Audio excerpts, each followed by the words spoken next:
Hello everyone, welcome back to my YouTube channel. आज इस video में आप लोगों के साथ मैं डिस्कस करने वाली हूँ सिलेबस।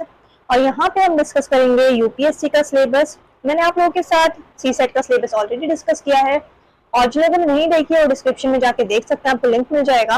और आज हम इस वीडियो में डिस्कस करने वाले हैं GS1 का सिलेबस।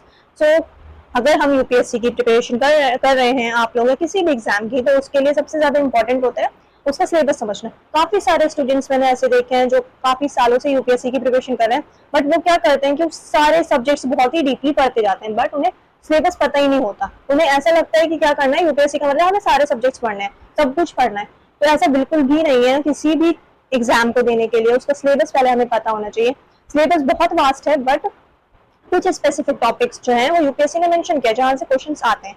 तो हम वही सारी चीजें डिस्कस करेंगे। GS1 का आज हम पूरा सिलेबस डिटेल में डिस्कस करने वाले हैं। सो वीडियो को स्टार्ट करते हैं, और चैनल को आप लोगों ने अब तक सब्सक्राइब नहीं किया है तो चैनल को सब्सक्राइब कर लें। वीडियो अच्छी लगेगी तो वीडियो को लाइक कर दें। और यहाँ पे अगर हम देखें यूपीएससी प्रीलिम्स, तो ये बेसिकली 2022 का है। तो 2022 का पेपर ऑलरेडी हो चुका है, एग्जाम मेंस भी खत्म हो गए हैं। तो यहाँ पे जो है ये सिलेबस काफी सालों के बाद चेंज होता है, तो सिलेबस वही रहता है सेम। अब नेक्स्ट ईयर क्या है, 28 मई को एग्जाम है प्री का। तो यहाँ पे जो है 2023 के लिए हम लोग डिस्कस कर रहे हैं सिलेबस। 2023 के लिए हम लोग सिलेबस डिस्कस कर रहे हैं यूपीएससी प्रीलिम्स। और यहाँ पे जो पेपर है वो हम पेपर 1 डिस्कस करेंगे, जनरल स्टडीज 1 का। सी साइड का यानी कि जो पेपर 2 है प्रीलिम्स का, वो मैंने आप लोगों के साथ ऑलरेडी डिस्कस किया है। जिन लोगों ने नहीं देखी है वो डिस्क्रिप्शन में लिंक मिल जाएगा, वहां से जाके देख सकते हैं। सो स्टार्ट करते हैं वीडियो को, डिटेल में सिलेबस समझते हैं कि है क्या बेसिकली सिलेबस में। So the syllabus for UPSC prelims 2023 का लीजिएगा, इसको इस मेंशन्ड एज अंडर। सो यहाँ पे जो है फर्स्ट चीज अगर हम देखें, अच्छा तो इसके लिए मैं आपको सोर्सेज भी बताऊंगी कि आपको किन किन सोर्सेज से पढ़ना है। और सबसे इम्पोर्टेंट चीज, आप लोगों को सोर्स जो है वो बहुत ही लिमिटेड रखने हैं। तो यहाँ पे अगर हम फर्स्ट बात करें कि सिलेबस में क्या मेंशन किया गया है, current events of national and international importance. तो यहाँ पे अच्छा अगर हम यूपीएससी का सिलेबस देखें तो उन लोगों ने क्या किया है, सिर्फ एक एक लाइन में मेंशन कर दिया, पर वो सिलेबस के अगर हम अंदर डीप में जाके देखें तो वो बहुत ज्यादा वास्ट सिलेबस है। तो यहाँ पे अगर हम बात करते हैं current events of national and international importance. अब करंट इवेंट्स में, करंट अफेयर्स में सारी चीजें आ जाती हैं, इकोनॉमिक्स, पॉलिटिक्स और एनवायरमेंट हो गया, इकोलॉजी हो गया। तो इन सारे टॉपिक्स से जो है करंट इवेंट से रिलेट करके पढ़ना पढ़ना पड़ेगा आप लोगों को। तो करंट इवेंट्स में सारी चीज आ जाती है। और यहाँ पे नेशनल करंट अफेयर्स के बारे में मेंशन किया गया, और इंटरनेशनल।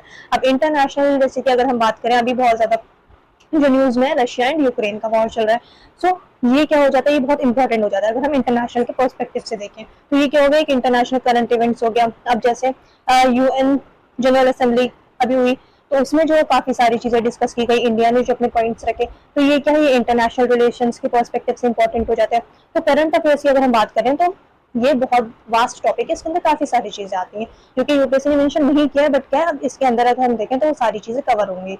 अब नेक्स्ट चीज अगर हम देखें तो नेक्स्ट क्या बोला गया है, history of India and Indian national movement. तो अच्छा, और कितनी बार ऐसा होता है कि स्टूडेंट्स ऐसा करते हैं कि प्रीलिम्स की अलग से प्रिपरेशन कर रहे होते हैं, मेंस की अलग से प्रिपरेशन कर रहे होते हैं। तो फर्स्ट चीज क्या है कि आप लोग अगर प्रिपरेशन स्टार्ट कर रहे हैं या कर दिया आप लोगों ने, तो मेन चीज क्या है कि आप लोगों को कोई भी यानी कि मेंस या फिर प्रीलिम्स की अलग अलग प्रिपरेशन नहीं करनी है, क्योंकि सिलेबस जो है बिल्कुल ही इंटर रिलेटेड है। तो यहाँ पे क्या, अगर हम हिस्ट्री देखें तो history of India, history of India में क्या आ जाता है, यहाँ पे सिंपल सी एक लाइन लिख दी गई है, 3 वर्ड्स लिख दिए गए, हिस्ट्री ऑफ इंडिया। अब हिस्ट्री ऑफ इंडिया बहुत वास्ट है, एंशिएंट हिस्ट्री है, आर्ट एंड कल्चर है, मिडिवल हिस्ट्री है, मॉडर्न हिस्ट्री है, पोस्ट इंडिपेंडेंस है। तो ये क्या आ जाता है, हिस्ट्री ऑफ इंडिया। अब इस टॉपिक में सारी चीजें आ जाती हैं। अब यहाँ पे आर्ट एंड कल्चर मेंशन नहीं किया गया, बट मेंस के सिलेबस में अगर आप देखेंगे तो आर्ट एंड कल्चर अलग से मेंशन किया गया है। तो यहाँ पे अब क्या है, हिस्ट्री ऑफ इंडिया में हिस्ट्री ऑफ इंडिया लिख दिया। हिस्ट्री ऑफ इंडिया में क्या आता है, आर्ट एंड कल्चर भी क्या पार्ट है, हिस्ट्री ऑफ इंडिया का ही पार्ट है आर्ट एंड कल्चर। तो यहाँ क्या है, प्रीलिम्स में मेंशन नहीं किया गया आर्ट एंड कल्चर अलग से, बट क्वेश्चंस क्या होते हैं, प्री में पूछ लिए जाते हैं।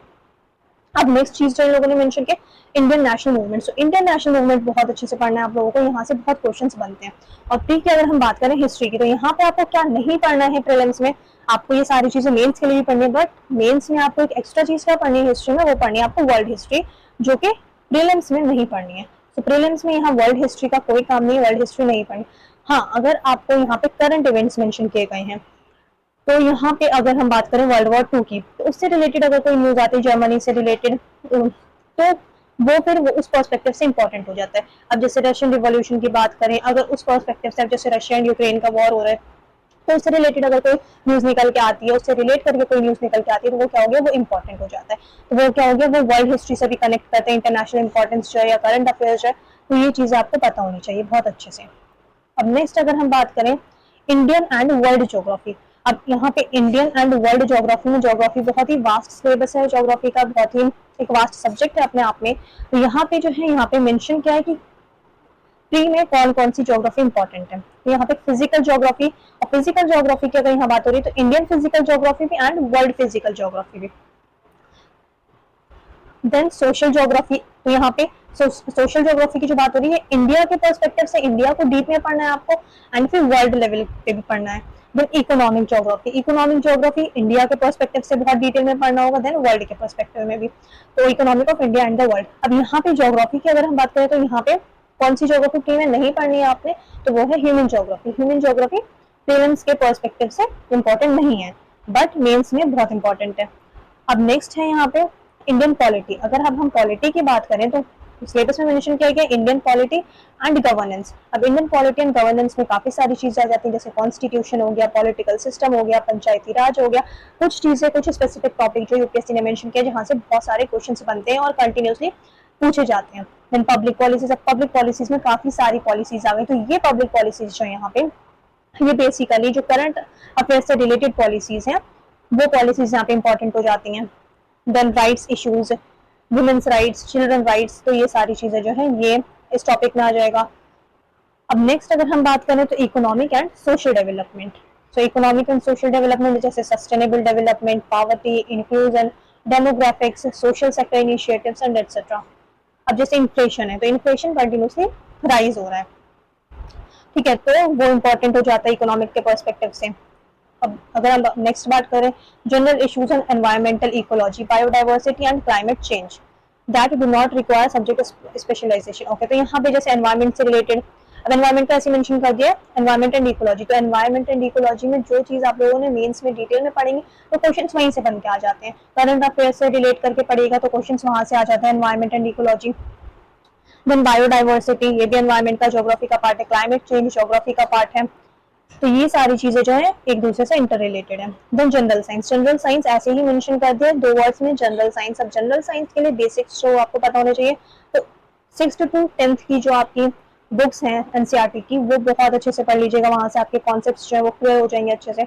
नीचे मैंने काफी सारी चीजें मेंशन की है कि जनरल साइंस में भी स्पेशली कौन कौन से टॉपिक से क्वेश्चंस पूछे जाते हैं, तो हम वहां पे यहाँ पे वो डिस्कस करने वाले हैं। तो अगर हम यहाँ पे सोर्सेस की बात करें तो करंट अफेयर्स जो कि बहुत इंपॉर्टेंट है, अगर हम किसी एक सोर्स से करंट अफेयर्स कंप्लीट करें तो कभी भी हम क्रैक नहीं कर पाएंगे यूपीएससी।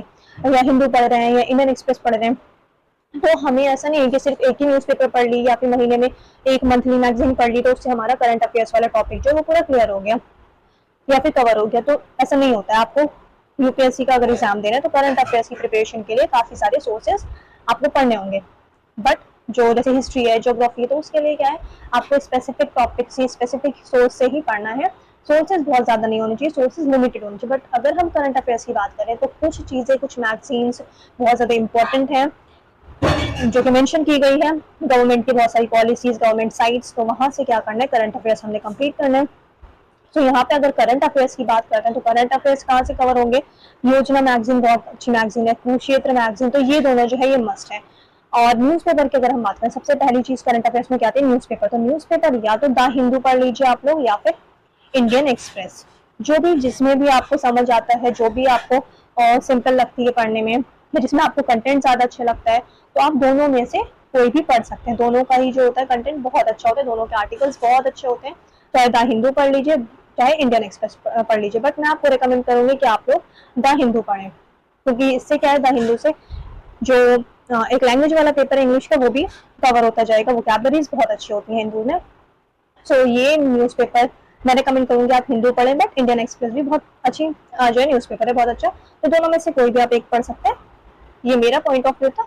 अब बाकी आप लोगों की मर्जी। देन अब नेक्स्ट अगर हम बात करें करंट अफेयर्स का जो सोर्स है वो क्या, योजना मैगजीन एंड कुरुक्षेत्र मैगजीन, तो ये मैगजीन बहुत इंपॉर्टेंट है। देन अब economic and public weekly, political weekly, तो ईपीडब्ल्यू जो है ये वीकली एक तरीके की मैगजीन है जिसमें इकोनॉमी से रिलेटेड जो इश्यूज होते हैं या स्कीम्स जो होती हैं तो उसके बारे में बहुत डिटेल में चीजें आती हैं, और पॉलिटिकल पॉलिटिकल मतलब यानी कि जैसे कि अब हम बात करें, काफी सारे बिल्स आते हैं, एक्ट बनते हैं, तो जो इंपॉर्टेंट होता है वो यहाँ कवर की जाती है। तो ये क्या हो गया, ये आपका economic GS3 and politic GS2, तो ये क्या यहाँ से आपका वो कवर होगा। Then PIB, press information bureau release, तो ये जो है ये इंपॉर्टेंट है। PIB की समरी आपको गूगल से मिल जाएगी, तो वो आप लोग पढ़ सकते हैं। देन ये मैंने आपको बता दिया, न्यूज़पेपर हिंदू या फिर इंडियन एक्सप्रेस। अच्छा, यहाँ पे एन लिखा है, इसको आप और कर लीजिए, दोनों में से कोई भी एक जो आपको सिंपल लगती है, जिसके कंटेंट आपको पसंद है। देन अच्छा, इकोनॉमिक्स के लिए जो है, एक तो ये मैगजीन अच्छी है, और इकोनॉमिक्स के लिए आप लोग अलग सोर्स भी ले सकते हैं, जैसे कि काफ़ी सारे बिजनेस से रिलेटेड भी जो है न्यूज़पेपर आते हैं, तो वो आप पढ़ सकते हैं इकोनॉमिक्स के लिए। जिन लोगों का ऑप्शनल है इकोनॉमिक्स, क्योंकि इकोनॉमिक्स अगर आपका ऑप्शनल है तो वहाँ आपको थोड़ा डिटेल में पढ़ना पड़ेगा, आपको इन सोर्सेज से काम नहीं बनेगा। हाँ, अगर GS के लिए आप पढ़ रहे हैं सिर्फ इकोनॉमिक्स, तो आपके लिए सफिशियंट है। अब हम यहाँ पे हमने करंट अफेयर्स की बात की कि योजना magazine, Kurukshetra magazine, Hindu, Indian express, PIB और EPW, तो ये क्या है, ये इनफ सोर्सेज हैं। अच्छा, यहाँ पे मैं आपको और चीजें मेंशन कर देती हूँ। एयर स्पॉटलाइट, एयर स्पॉटलाइट ये बहुत इंपॉर्टेंट है। यहाँ पे काफी सारे टॉपिक्स जो है वो कवर किए जाते हैं, इंपॉर्टेंट इश्यूज या फिर इंपॉर्टेंट पॉलिसीज जो होती हैं वो डिस्कस की जाती हैं। तो ये बहुत अच्छा एक सोर्स है इंफॉर्मेशन का, करंट अफेयर्स का। तो यहाँ पे भी काफी सारी चीजें कवर हो सकती हैं अगर आप लोग सुनते हैं रोज। तो ये जो है ये इंपॉर्टेंट सोर्सेज थे करंट अफेयर्स के लिए। तो करंट अफेयर्स के लिए आपको सोर्सेज अच्छे खासे लेने पड़ेंगे, अच्छे खासे सोर्सेज से आपको प्रिपरेशन करनी पड़ेगी करंट अफेयर्स की। बट अगर अब हम आगे बाकी सब्जेक्ट्स की बात करते हैं, तो यहाँ पे अगर सबसे पहले हम बात करते हैं हिस्ट्री की, क्योंकि करंट अफेयर्स के बाद सेकंड क्या है, history of India and Indian national movement. तो हिस्ट्री ऑफ इंडिया में जैसे कि मैंने आपको बताया कि ancient history, medieval history, modern history, post independence, तो ये सारी चीजें क्या है हिस्ट्री में, हिस्ट्री ऑफ इंडिया में ये पूरा कवर होता है। तो यहाँ पे अब हम हिस्ट्री का सिलेबस देख लेते हैं। तो सबसे पहले अगर हम हिस्ट्री की बात करें तो हिस्ट्री में सबसे पहले क्या आता है, एंशिएंट हिस्ट्री। सो एंशिएंट हिस्ट्री, तो एंशिएंट हिस्ट्री में सबसे पहली चीज क्या, अच्छा, और ये जो है ना एंशिएंट हिस्ट्री, एक चीज आप लोग ध्यान से सुनिए कि एंशिएंट हिस्ट्री जो आप लोग पढ़ेंगे, तो एंशिएंट हिस्ट्री सिर्फ और सिर्फ प्री के पर्सपेक्टिव से इंपॉर्टेंट है, सिर्फ और सिर्फ प्री के पर्सपेक्टिव से एंशिएंट हिस्ट्री इंपॉर्टेंट है। मेंस में यहाँ से क्वेश्चंस नहीं पूछे जाते हैं। हाँ, बट आर्ट एंड कल्चर जो है वो एक पूरा अलग टॉपिक है। Art and culture, art and culture में जो क्वेश्चंस होते हैं, अगर एंशिएंट से क्वेश्चन पूछे जाते हैं, वो सिर्फ और सिर्फ आर्ट एंड कल्चर में क्वेश्चंस पूछे जाते हैं। सो एंशिएंट हिस्ट्री जो बेसिकली आपको प्री के लिए प्रिपेयर करना है, तो यहाँ पे प्री हिस्टोरिक टाइम्स यानी कि पैलेओलिथिक, मेसोलिथिक, तो इन सबके बारे में आपको पढ़ना है।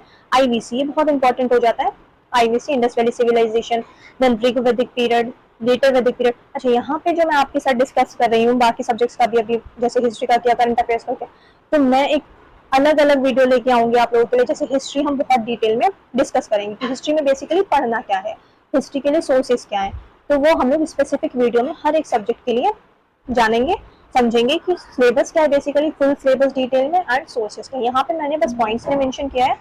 फिर अगर हम नेक्स्ट बात करें जैनिज्म, जैनिज्म इंपॉर्टेंट हो जाता है। फिर बुद्धिज्म, महाजनपदास, मौर्यन पीरियड, तो ये सारे टॉपिक्स जो है एंशिएंट हिस्ट्री से इंपॉर्टेंट है।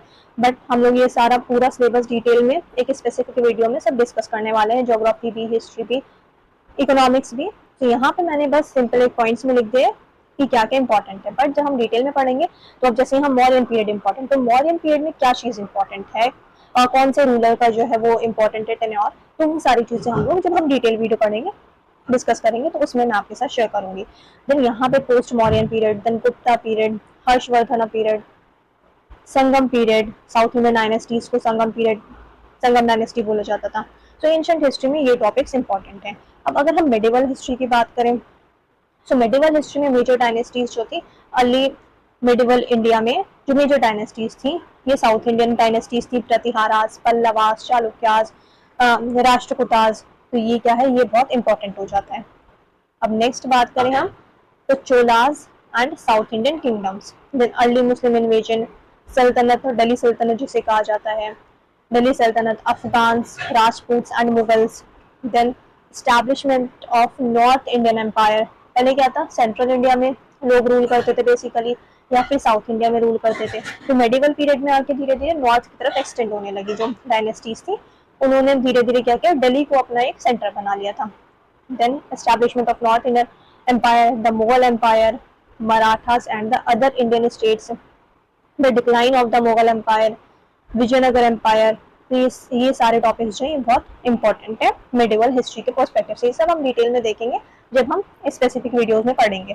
देन अगर अब हम नेक्स्ट बात करें मॉडर्न हिस्ट्री, तो मॉडर्न हिस्ट्री की बात करें तो एडवेंट ऑफ यूरोपियंस का एडवेंट कैसे हुआ इंडिया में, ब्रिटिश का एक्सपेंशन कैसे हुआ इंडिया में, एडमिनिस्ट्रेशन बिफोर 1857, 1857 जो रिवोल्ट था उससे पहले एडमिनिस्ट्रेशन कैसा चल रहा था इंडिया का।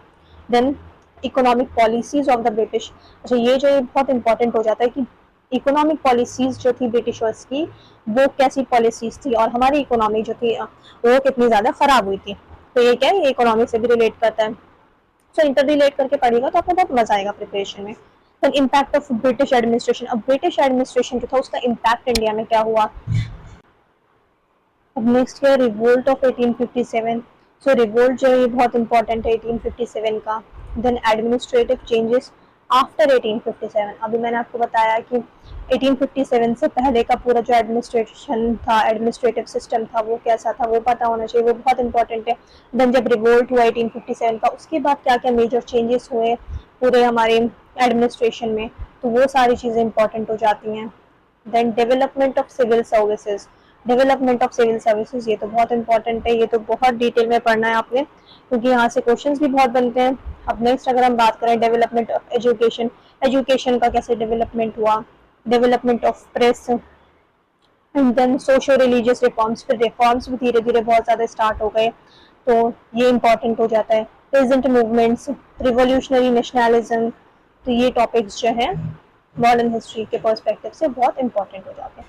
अब नेक्स्ट अगर हम बात करें इंडियन नेशनल मूवमेंट, ये क्या है, ये अलग से मेंशन किया गया है, ऊपर हमने डिस्कस किया था history of India then Indian national movement. So Indian national movement जो है ये बेसिकली फेजेस में डिवाइड करके आप लोग जब कवर करेंगे तो बहुत अच्छे से कवर हो जाएगा। जब मैं आपको स्पेसिफिक वीडियो में हिस्ट्री की ये सारी चीज़ें डिस्कस करूंगी तो वहाँ मैं एक एक टॉपिक आपके साथ डिस्कस करने वाली हूँ कि क्या क्या इंपॉर्टेंट है। यहाँ पे क्या है, यहाँ ऐसे पॉइंट्स में मैंने मेंशन किया है इंडियन नेशनल मूवमेंट 1905 से 1918 के बीच में जो चीज़ें हुई हैं, जो मूवमेंट हुआ है, तो वो क्या है, वो सारी जो भी इंसिडेंट्स हुए, इवेंट्स हुए हैं, जैसे कि पार्टीशन ऑफ बंगाल हुआ 1905 में, तो इस तरीके के जो इवेंट्स हुए हैं वो क्या इंडियन नेशनल मूवमेंट में फेज 1 में हुए थे 1905 से 1918 तक।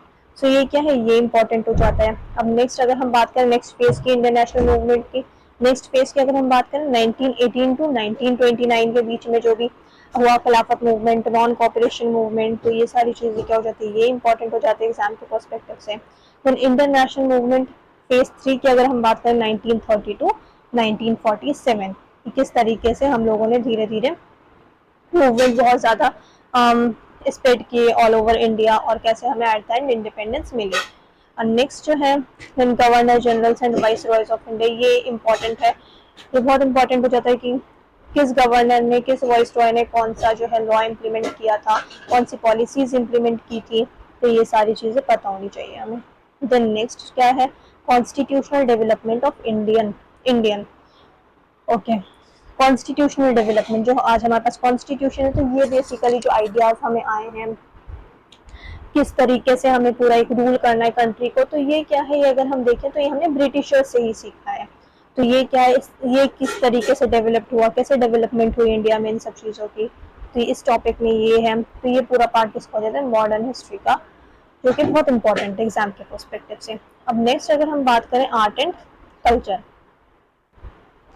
नेक्स्ट आर्ट एंड कल्चर की अगर हम बात करें तो architecture, paintings, sculpture, poetry tradition, numismatics, ये सारे टॉपिक्स जो ये इंपॉर्टेंट हो जाते हैं। Performing arts, religion and literature, national and regional festivals, तो आर्ट एंड कल्चर में ये सारे टॉपिक्स इंपॉर्टेंट है। ये टॉपिक्स हम डिटेल में मैं आपके साथ डिस्कस करूंगी कि इन टॉपिक्स में भी स्पेशली आपको क्या पढ़ना है, क्या इंपॉर्टेंट है, तो ये सारी चीज़ें हम नेक्स्ट वीडियो में डिस्कस करने वाले हैं। अब नेक्स्ट सब्जेक्ट अगर आप देखें तो पॉलिटी, थर्ड टॉपिक क्या था प्रीलिम्स के सिलेबस में, पॉलिटी एंड गवर्नेंस। पॉलिटी की अगर हम बात करें तो इसमें काफ़ी सारी चीज़ें हैं, जैसे कि कॉन्स्टिट्यूशन का कैसे इवोल्यूशन हुआ। फर्स्ट ये आ जाता है salient features of Indian constitution, it is very important. Then union and its territory, citizenship and citizenship जो है, सिटीजनशिप के पर्सपेक्टिव से काफ़ी सारे अमेंडमेंट हुए हैं, बट उनमें से मोस्ट इम्पॉर्टेंट जो हो जाता है वो क्या हो जाता है, 2019 का जो अमेंडमेंट हुआ है CAA, सिटीजनशिप अमेंडमेंट एक्ट 2019, वो बहुत इंपॉर्टेंट हो जाता है, तो वो आप लोगों ने बहुत अच्छे से पढ़ना है। Then fundamental rights, fundamental rights ये बहुत इंपॉर्टेंट है। DPSP, directive principles of state policy. Then next fundamental duties, system of governance, union executive, union legislature, state executive, state legislature. तो ये क्या है, ये पॉलिटी एंड गवर्नेंस से रिलेटेड जो है टॉपिक्स इंपॉर्टेंट है। बात करें अब नेक्स्ट अगर हम, तो लोकल गवर्नमेंट यानी कि जो पंचायती राज होती है, पंचायत सिस्टम होता है, या फिर जो म्यूनसिपल कॉरपोरेशन वाला जो सिस्टम है, म्यूनसिपैलिटीज का जो सिस्टम है, तो इस बारे में पढ़ना, लोकल गवर्नमेंट्स के बारे में। Then UT and special areas, यानी कि यूनियन टेरिटरीज और स्पेशल एरियाज अगर हम बात करें, जैसे नॉर्थ ईस्टर्न स्टेट्स हो गए, तो ये क्या, ये इंपॉर्टेंट है। Then judiciary, constitutional and non constitutional bodies, constitutional and non constitutional bodies, statutory bodies, तो ये क्या, ये इंपॉर्टेंट हो जाता है। अब नेक्स्ट अगर हम देखें political dynamics, political parties, election किस तरीके से होते हैं, प्रेशर ग्रुप्स क्या होता है, तो ये सारी चीजें इंपॉर्टेंट हैं। Then governance and international relations, तो पॉलिटी में क्या है, ये सारे टॉपिक्स जो है ये बहुत इंपॉर्टेंट हो जाते हैं। अब नेक्स्ट अगर हम बात करें ज्योग्राफी की, सो ज्योग्राफी में जनरल ज्योग्राफी सबसे पहले, जनरल ज्योग्राफी मतलब पहले यूनिवर्स का आपको पता होना चाहिए थोड़ा सा, ये बहुत डिटेल में नहीं पूछा जाता है, बट आपको बेसिक्स के लिए पता होना चाहिए। Universe and earth evolution, universe किस तरीके से फॉर्म हुआ, जैसे कि बिग बैंग थ्योरी के बारे में पढ़ना होगा आपने। अर्थ इवोल्यूशन, अर्थ कैसे इवॉल्व हुआ, तो ये इंपॉर्टेंट टॉपिक हो जाते हैं जनरल ज्योग्राफी में। देन अब ज्योग्राफी जो है वो 3 पार्ट्स में डिवाइड करके आप बहुत इजीली पढ़ सकते हैं, geomorphology, oceanography, climatology and Indian geography. तो ये जो है, अच्छा यहाँ पे जैसे मैं जियोमॉर्फोलॉजी की बात करूँ तो पूरा वर्ल्ड लेवल पे आपको समझना है। इंडियन ज्योग्राफी में जो है वो आपको बहुत डिटेल में इंडिया के फिजिकल फीचर्स के बारे में बहुत डिटेल में पढ़ना होगा। तो जियोमॉर्फोलॉजी की अगर हम बात करें तो अर्थ इंटीरियर, अर्थ के इंटीरियर के बारे में पढ़ना है, जैसे क्रस्ट, मेंटल, या जो वॉल्केनिक एक्टिविटीज होती हैं, या अर्थक्वेक जो होते हैं, प्लेट टेक्टोनिक्स, ये सब चीज़ें क्या हो जाएंगी, जियोमॉर्फोलॉजी का पार्ट हो जाएंगी। Then geology and rock system, जैसे इग्नियस रॉक्स, सेडिमेंट्री रॉक्स, तो ये क्या है, ये सारी रॉक्स किस तरीके से फॉर्म होती हैं, तो ये इंपॉर्टेंट हो जाता है।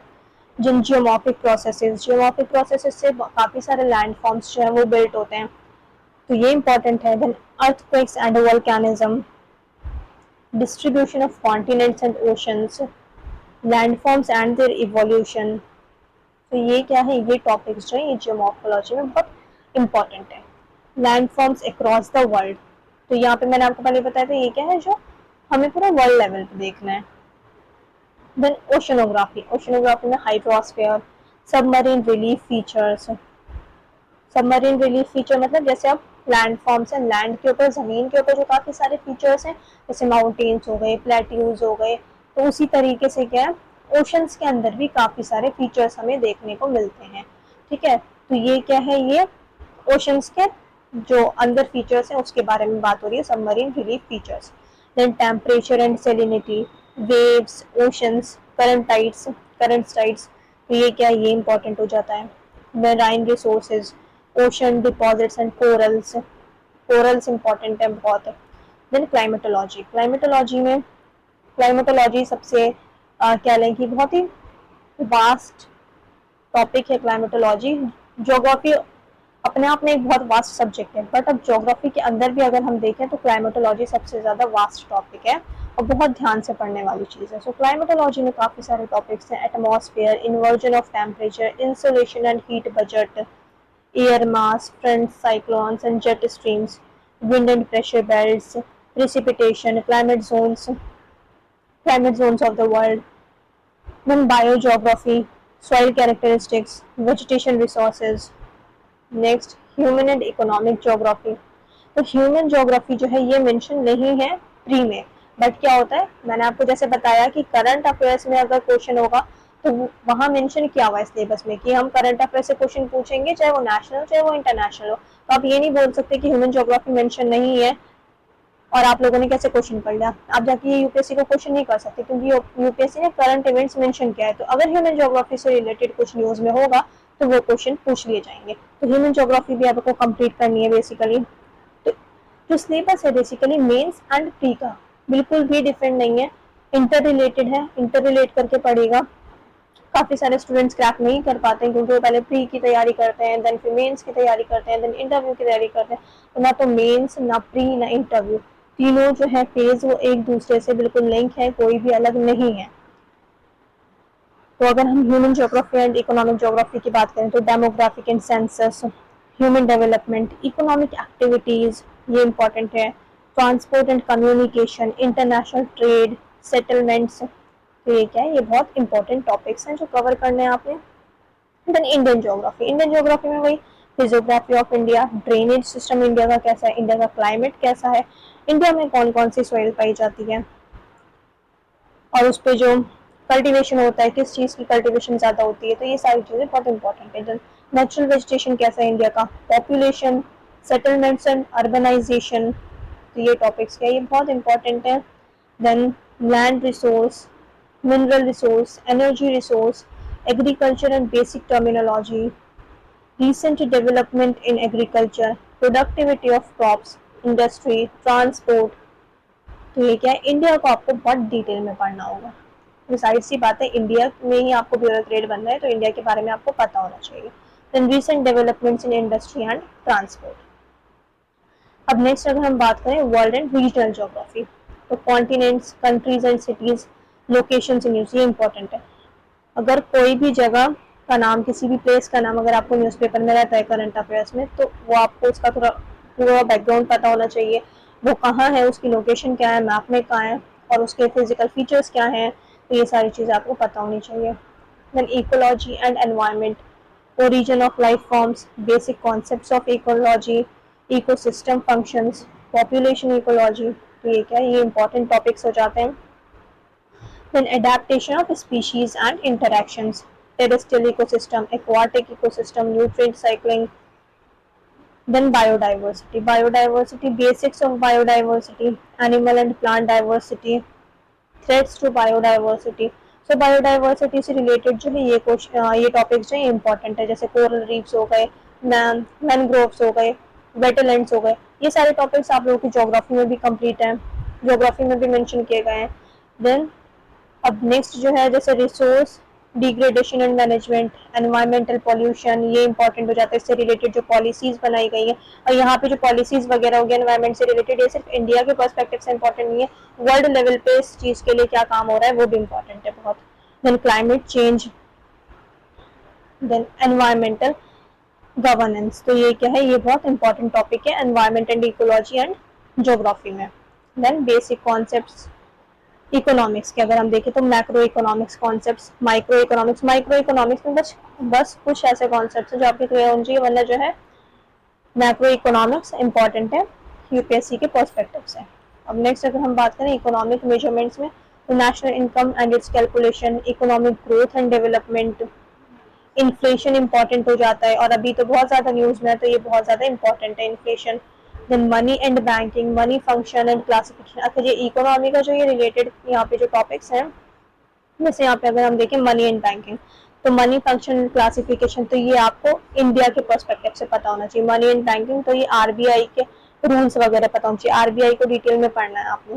Then financial markets and its instruments, then banking structure in India, public finance in India, budgeting, fiscal policies, centre state distribution, tax structure कैसा है इंडिया का।